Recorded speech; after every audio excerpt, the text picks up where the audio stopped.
This webinar is Restore Your Pelvic Floor After Babies. So this is regardless of whether you've had a C-section or a vaginal delivery. This will help give you some insight into how to start healing your body after babies. And so if at any point you have any questions throughout this webinar, please just let me know, and it will be fun if it's interactive. So just a little, could everything we've ever been told about getting your body back after kids be wrong? And we definitely think there's a lot that is wrong out there, especially with the bounce back culture of getting your body back and,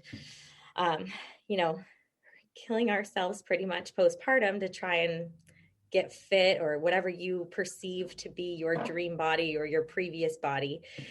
We know that those thoughts can not be helpful in regards to healing when it comes to healing after birth.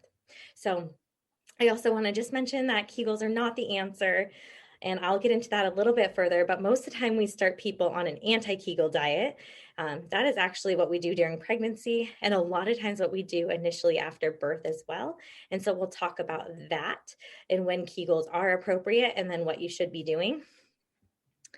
Cool. And I will just keep entering people in as they come. So we'll move on. Okay. So some common issues that happen postpartum that really can linger for years and years after you have babies is low back pain, achy hips, knee pain, stiffness in the neck, difficulty with sex, painful sex, trouble holding urine or feces. So some difficulty with incontinence in regards to urine or fecal matter. So not being able to hold either or, and constipation. So we see this a lot. These just being issues. Oftentimes, these are the same issues that people are coming in with in their 40s and 50s that really never had a chance to heal their pelvic floors and their bodies after birth. And so even though this is postpartum specific and you may have just had a baby or you are due in 2 days or due 4 days ago, this is like very true of what people experience, come in with. So if you don't necessarily heal your pelvic floor now, it can lead to these things after years and years of compensations. So a lot of times, a midwife actually asked me on Friday, when do I refer? Because a lot of times our post-birth experiences stop at about 6 weeks. Sometimes if we're lucky, they stop at 12 weeks. And she was wondering what are the signs other than incontinence and diastasis that I refer to a pelvic PT? And honestly, it's at any point that you're postpartum and you feel ready to go to pelvic PT. That might not be 6 weeks for everybody. That might be 3 months or 6 months. So, and that's all okay. But we want this to be standard practice so these issues don't pop up later on. And I'll kind of explain why they continue to pop up into the 40s and 50s if we don't deal with healing after birth.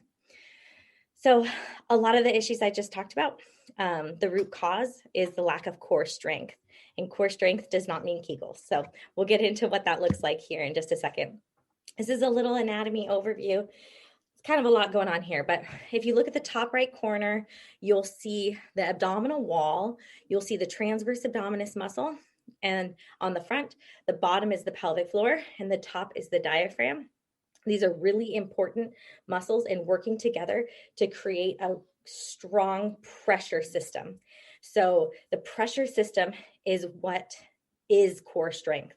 So the stronger you are in your canister, and the better that you can regulate your pressure, the healthier your core is, because that pressure system is a force absorber. So if you have a strong and healthy core, every time your foot hits the ground, your core absorbs the forces instead of your knees, your joint, your feet, your hips. There's some forces going through there, but the stronger your core is, the more dynamic and mobile it is, the better it can absorb the forces. So you're not going to wear your joints out.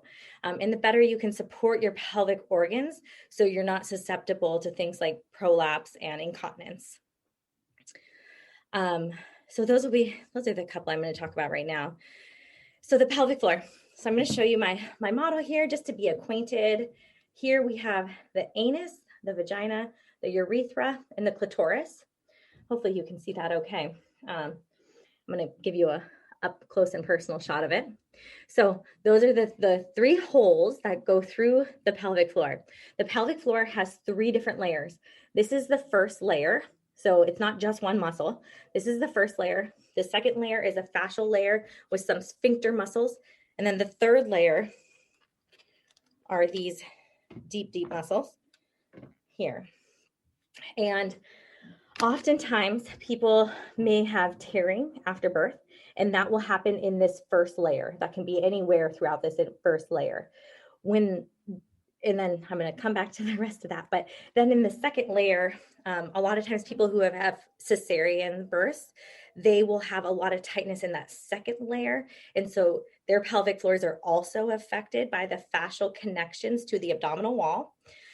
And then the deeper third layers are muscles that connect to your hip here. Perfect. So that is the pelvic floor.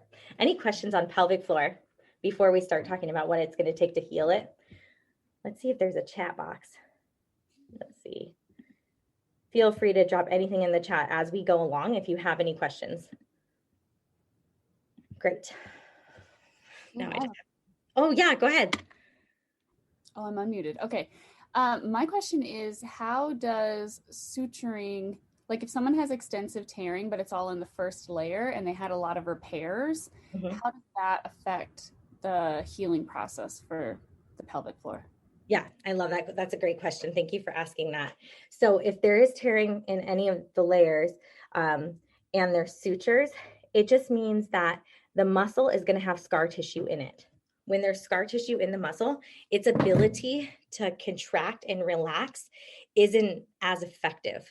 So you end up with a lot of people that don't actually use the first layer of their pelvic floor. It's hard to know that, but a way to isolate that first layer is to think about moving your clitoris or just simply closing your labia. That's a pretty high level task, and most people have trouble just isolating or doing any of those kind of movements. But that's what's affected when there's tearing in the first layer. However, really when a baby comes through the birth canal and the ischiums flare and the pelvic floor stretches tremendously, you get micro tears throughout the entire pelvic floor. And even in that those third layer of muscles, even though there's not sutures per se to like stitch things back together. So those muscles need some love too, and can end up with scar tissue or adhesions within those muscles themselves as well.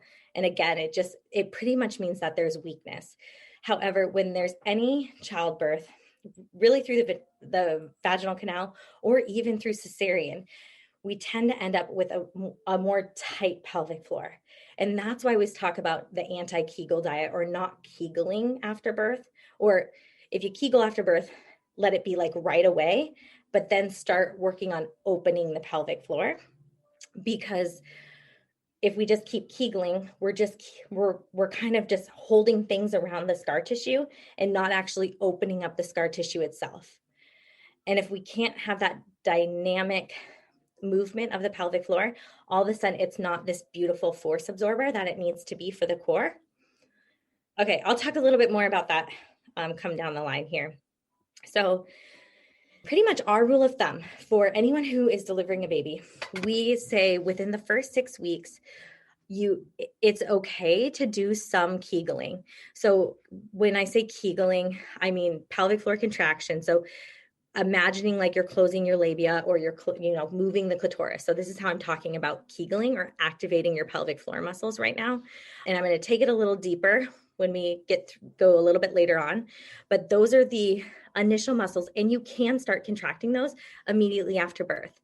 Then around 6 weeks, when the scar tissue, whether you had a tear and it needed suturing, or whether you just had micro tears through the pelvic floor, or whether you had a cesarean, that's when we start talking about opening the pelvic floor and releasing some of that scar tissue. That's what a pelvic floor physical therapist can really do. And I would highly recommend having that done by a PT, but you can also learn how to map your own pelvic floor and do some of your own pelvic floor releasing as well. So I hope that helps with like Kegels versus no Kegels. So first 6 weeks, we say, yes, you can start kind of helping things come back together. But once you get to that 4 to 6 week mark, we talk about opening and releasing. pelvic floor, and really learning how to get that pelvic floor through the whole range of motion. Let's see here. Oops. I went backwards and there's someone trying to get in and I couldn't admit them. Well, that's okay. Hopefully I will figure that out. Cool. Okay, so here we're talking about a little bit more about the core and deeper core muscles. So I briefly mentioned this, but the core is similar to a pop can, and this is an example by Mary Massery. You can see her citation at the bottom here.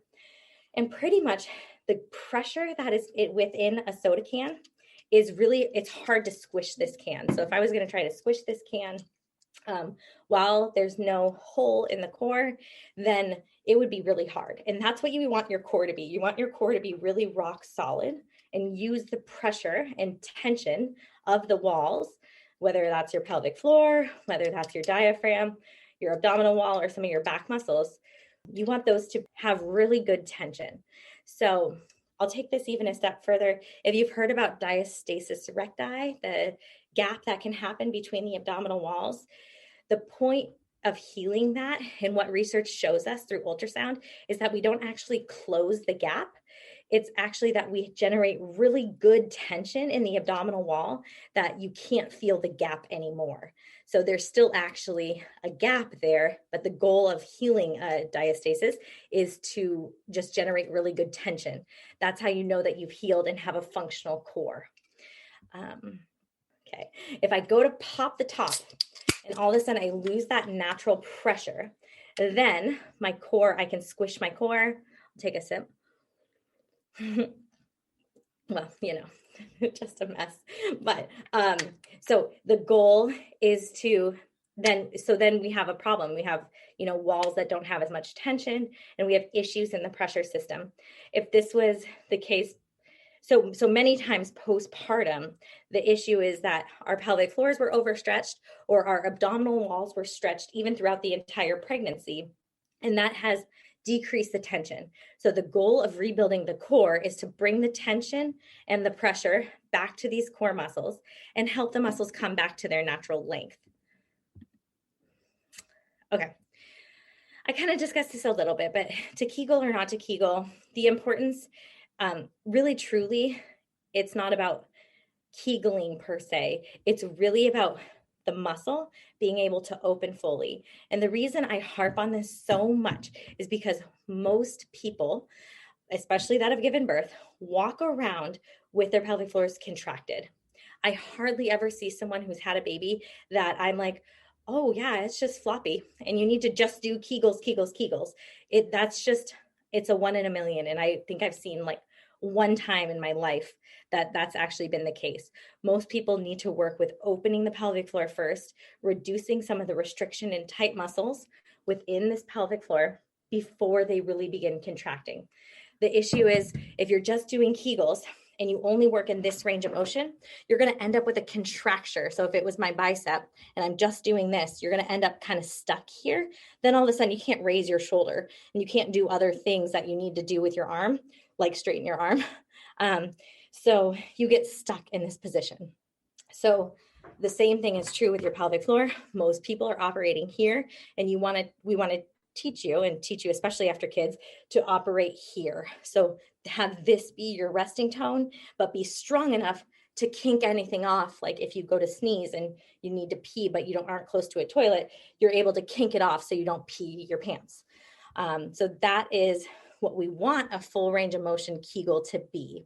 So that is why we don't start with Kegels.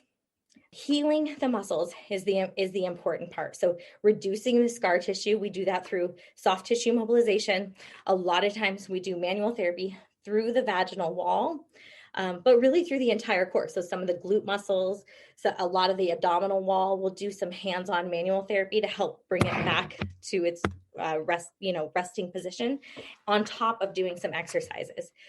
So instead of starting with Kegels, my challenge to you and anyone who delivers recently is to really start with your breath work. So start with diaphragmatic breathing. What this is going to look like is if hands are on belly, you're able to breathe into belly and let it go without your chest rising.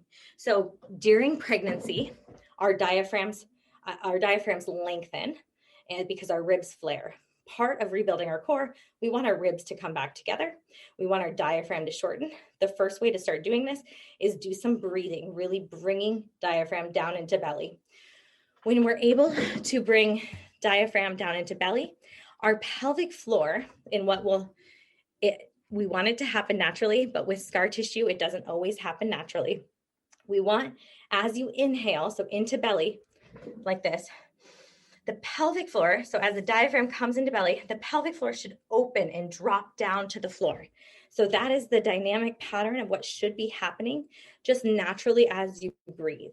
So this might take you sitting and doing a deep meditation, laying in bed and maybe feeling your vaginal canal as you have a hand on your belly, taking nice deep breaths into belly, allowing pelvic floor to open.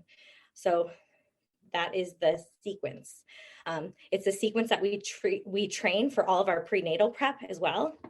But it's also what needs to happen postpartum so you can really help those muscles return to their functional lengths and where they should be. If you have trouble getting to that opening position, or you just can't really connect and feel any movement at all, I would highly recommend getting a pelvic floor internal evaluation, just so you can really see what your muscles are doing and see if there's any internal scarring that you haven't been able to feel. So the more that you kind of deal with these muscles and teach them to be functional, so they're not stuck in those positions, the better it will be for your next birth, or through menopause.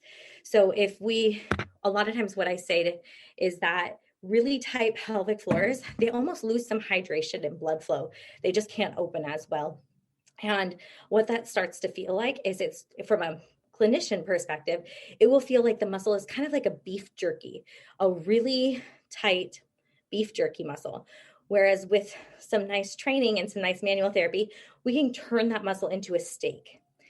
As far as going through menopause and shifting through perimenopause through menopause, what ends up happening when our estrogen starts to decrease is that we lose some of that hydration.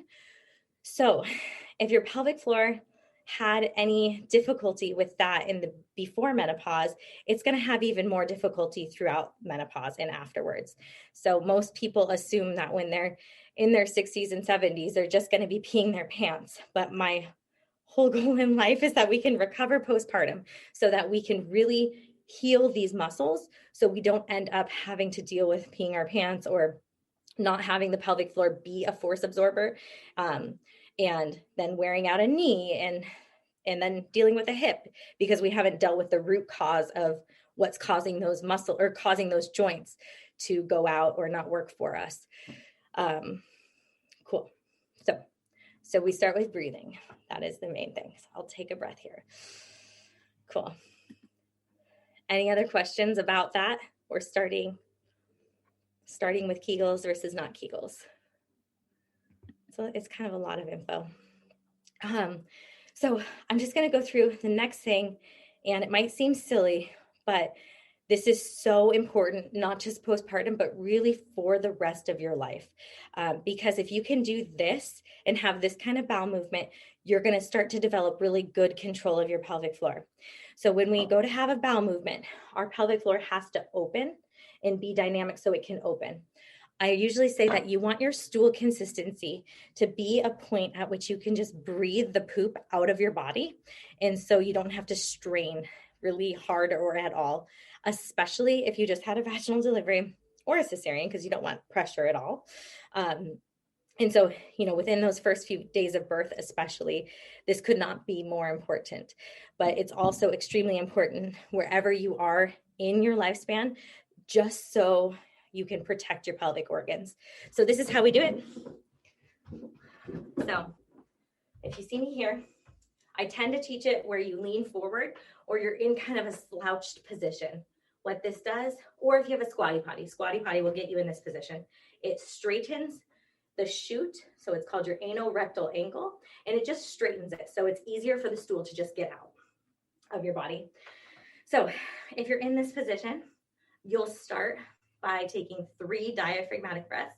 So you'll 1, And what that's doing is it's pushing pressure down on the colon, helping stimulate peristalsis, getting the stool to come through. 2, and you'll do 3 deep breaths into belly. And on the third one, you can gently bear down. This bearing down is like you're trying to fart, but you don't want anybody to see you to fart. So it's like a very gentle bearing down. No one should be able to see what you're doing. You're not straining or pushing at all. And if your pelvic floor, if you have control over your pelvic floor, and when you start to gain this control, you'll actually just be able to simply open your pelvic floor, and that opening will be enough. That controlled opening is enough for you not to even have to bear down at all. So again, this is also how we teach prepping to have a baby through if it's a planned vaginal delivery or someone's hoping to have a vaginal delivery.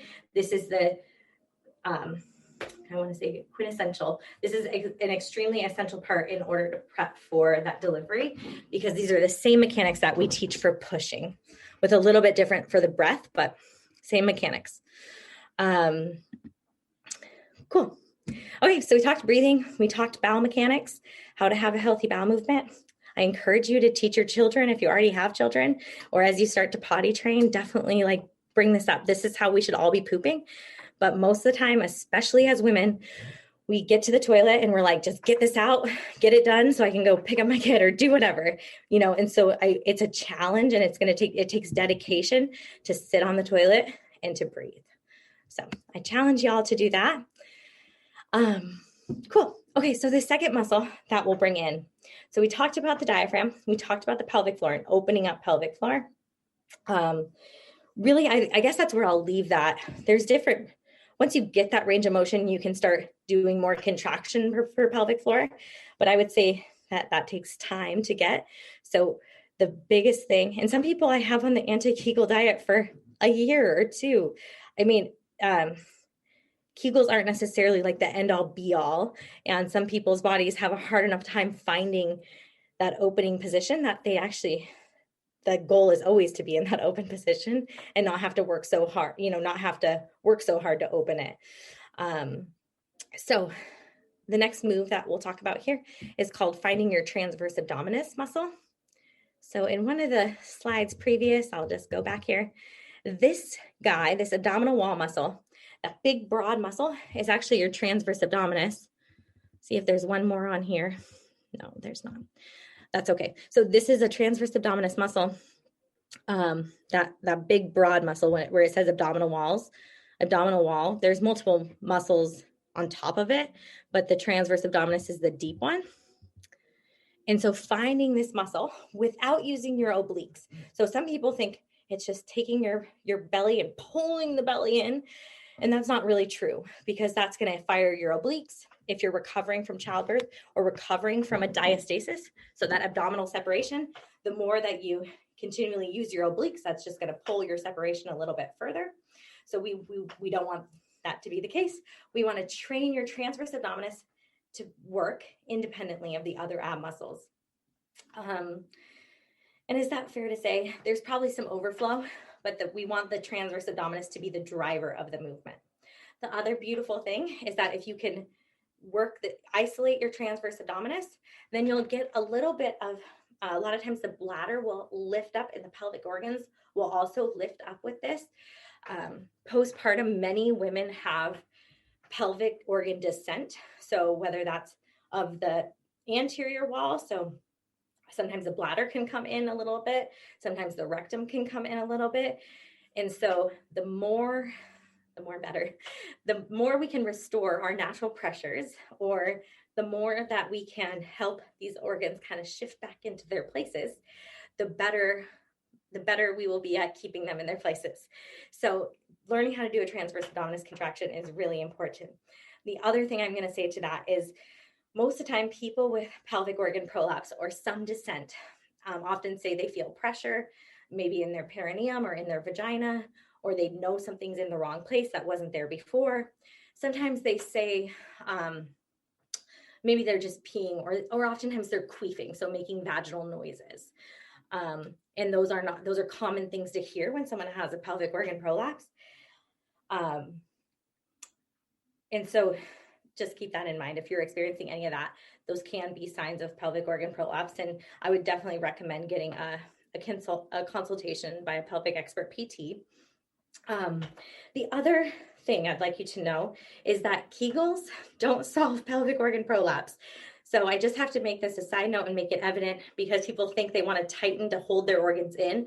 And although that sounds lovely, a lot of times because the third layer is so tight, it's actually pushing the organs out. So we really want to control the whole range of motion. This is why, regardless of where your organs are at, it's really important that your pelvic floor is able to open all the way and you don't get stuck here and then just like kind of pushes the organs out further and further.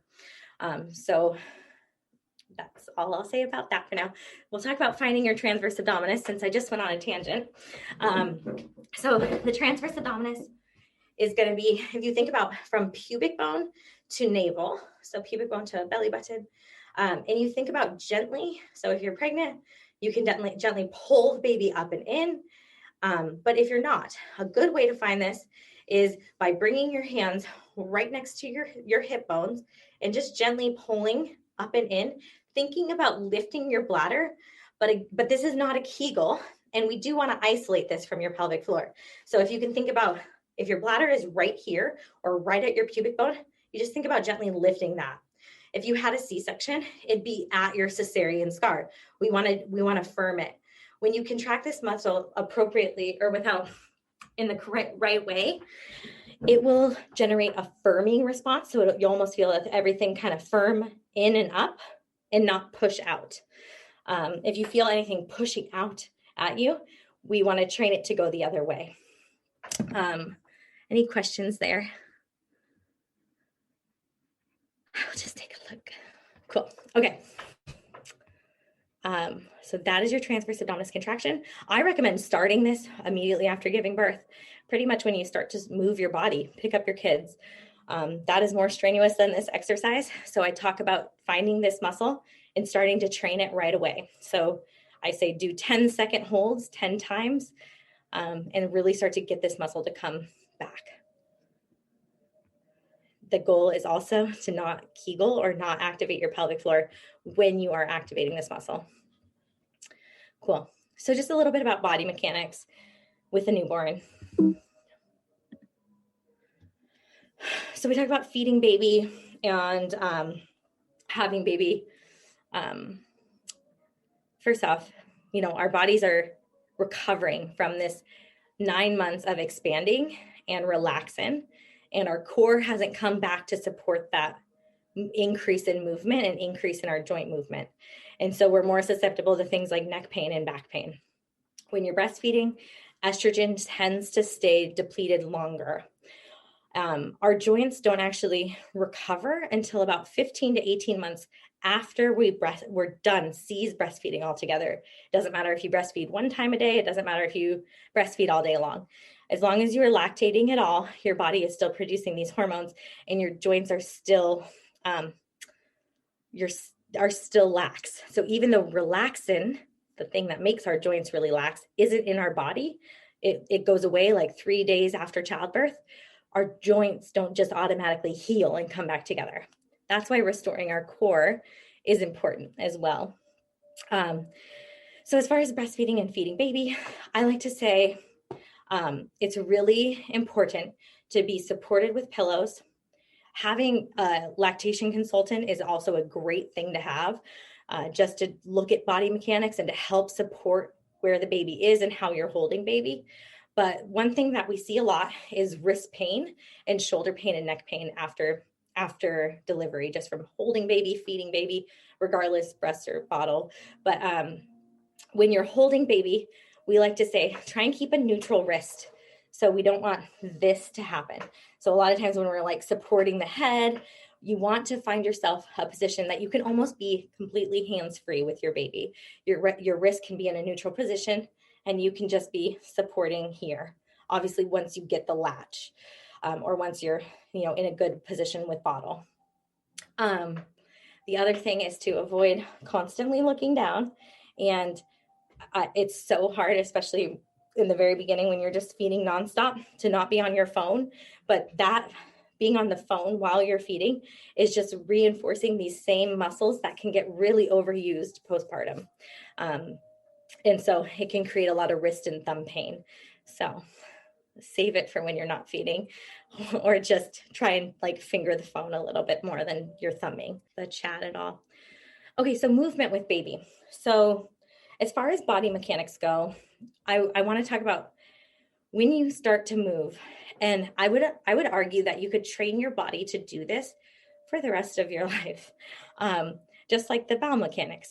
But when you begin moving with baby, whether that's picking baby up out of the bed or picking baby up off the changing table, whatever it is for you, or if you're carrying the car seat, the move that you want to learn and learn how to pattern is to exhale. So decrease your abdominal pressure. So as you go to lift baby, what this does is that takes the pressure off of these pelvic organs here. So if I'm exhaling out of my mouth, it's decreasing what we call the intra-abdominal pressure and decreasing the downward forces it's going to put on the organs.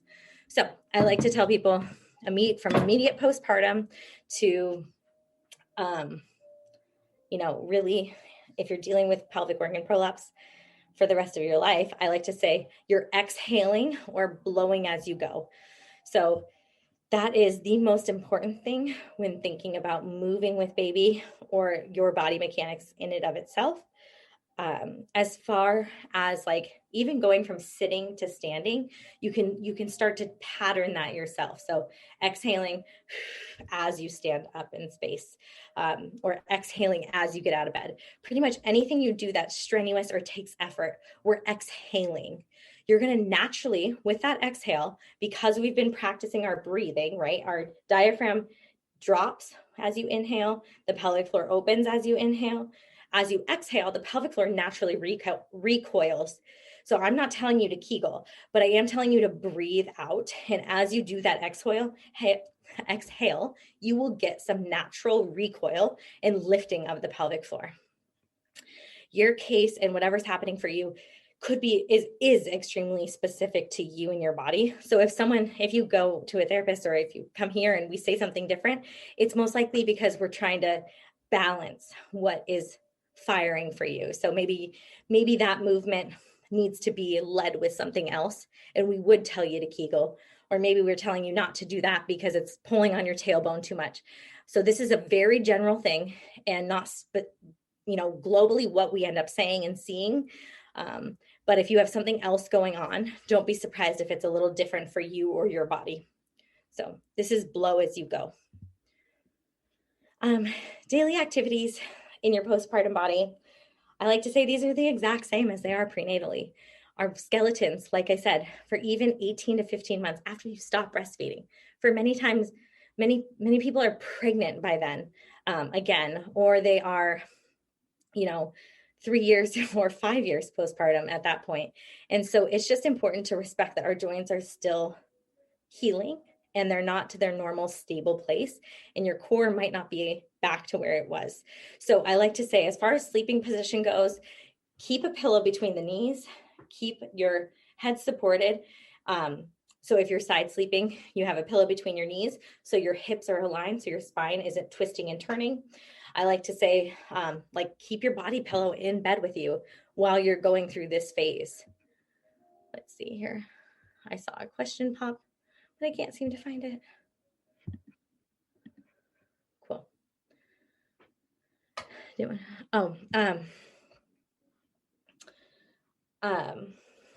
Cool.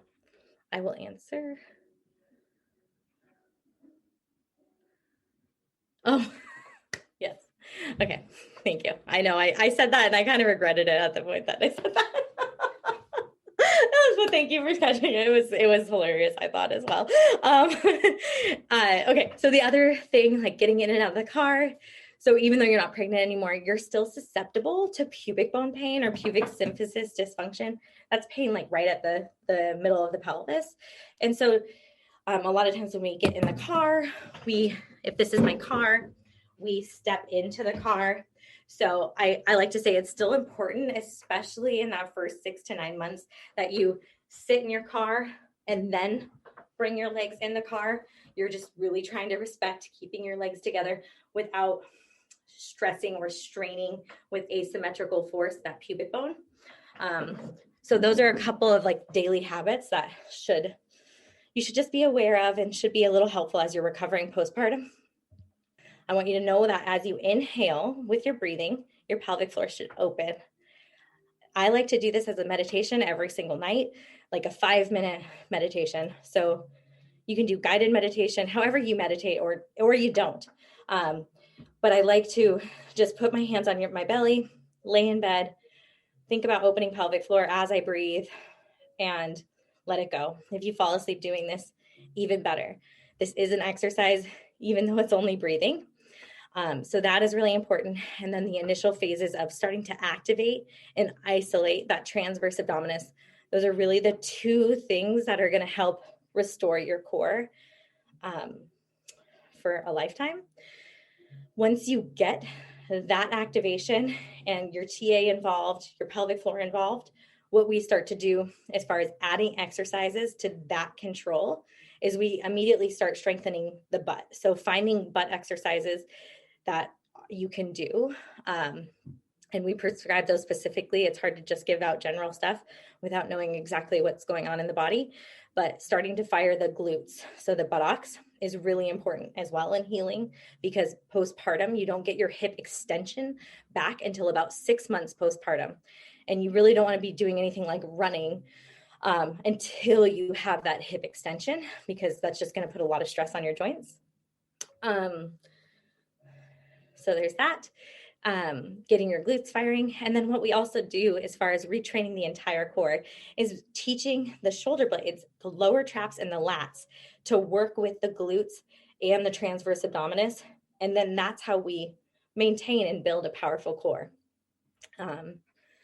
along with the pelvic floor. So hopefully that answers some of your questions and at least gives you a starting point to practice with a few things. So I believe that every single person should have this care postpartum, really prenatally, but especially postpartum. And if you plan on it having any more births, definitely dealing with the pelvic floor is going to help you be better set for your next delivery. But if you're done having kids, even better to get this taken care of before you start through menopause. And after menopause, it's not too late, but most people have a long problem list. So if you're thinking of your mom or your grandma, most people have like other things that they're dealing with, like their hip pain and their knee pain, and kind of cycling between these other things. So then their pelvic floor becomes just neglected and kind of a lost cause. So that is that. And we offer a free discovery visit or consultation. And we have Dr. Riley and Dr. Victoria on our team now too.